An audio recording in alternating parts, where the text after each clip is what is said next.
Light It Up. This unassuming budget title is not perfect, but it swings way outside of its weight class in terms of both leisurely fun and content richness. While I could drone on for ages about all the things it lacks, bosses, co-op, a level editor, etc., the short of my review amounts to this being something I'd recommend to the majority of gamers and trophy hunters alike. You've likely seen this kind of design philosophy 100 times over by now. Collect stars while moving through the high volume of short stages in order to unlock the next round of stages. But what's so surprising about this one is just how much fun it is to go hands-on with. The mild challenge factor alongside the 90s visual aesthetics turn it into something that's entirely too easy to come back to. And I think it's safe to say I'm not alone in that assessment. This, after all, presents in price and identity as just another throwaway platinum chase, yet it has a paid DLC which damn near doubles the amount of content afforded by the base offering.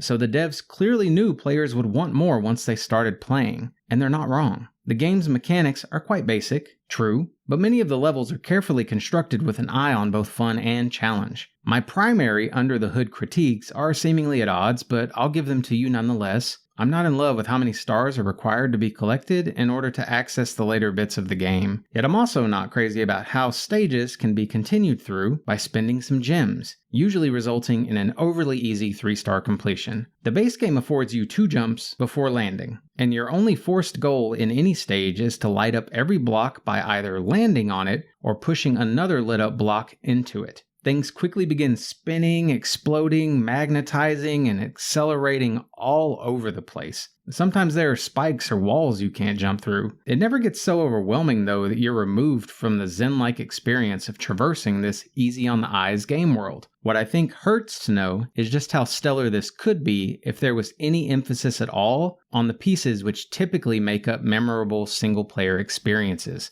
such as a storyline, enemies, bonus collectibles, time trials, co-op, challenge modes, and so on. It feels as though it belongs in the same category as a hit like Bit Trip Runner, just without the bosses and bonus levels, and it's quite a bit more bite-sized and forgiving than that title was. I want to rate it higher because it's so unexpectedly solid, but can't overlook how much it lacks beyond the thick foundation of pleasurable control it offers up. Then there's the trophy chase. You'll probably want to break it up into chunks instead of going for the completion all at once, but this is damn near what I'd consider the ideal kind of chill plat run. While there's nothing cool or quirky in terms of miscellaneous trophies, there are also no missables, and no guide required. Just beat 150 stages while collecting the vast majority of stars, and you'll have this 3 for difficulty wrapped up in 2 to 3 enjoyable hours. Pro tip would be to mostly avoid spending on boosters, and spend on continues instead, trying only to use those continues once you're familiar enough with the stage to get 3 stars out of the spend. Otherwise, there's not much to know which won't come naturally to nearly everyone on the planet. Light It Up may not be making most folks' top 10 games of all time list, but it's one which absolutely should at least be in everyone's library of games. So don't sleep on it the way you'll want to when you see the box art, as this is one you'll come back to on occasion, even after you've gotten the shiny and conquered the DLC.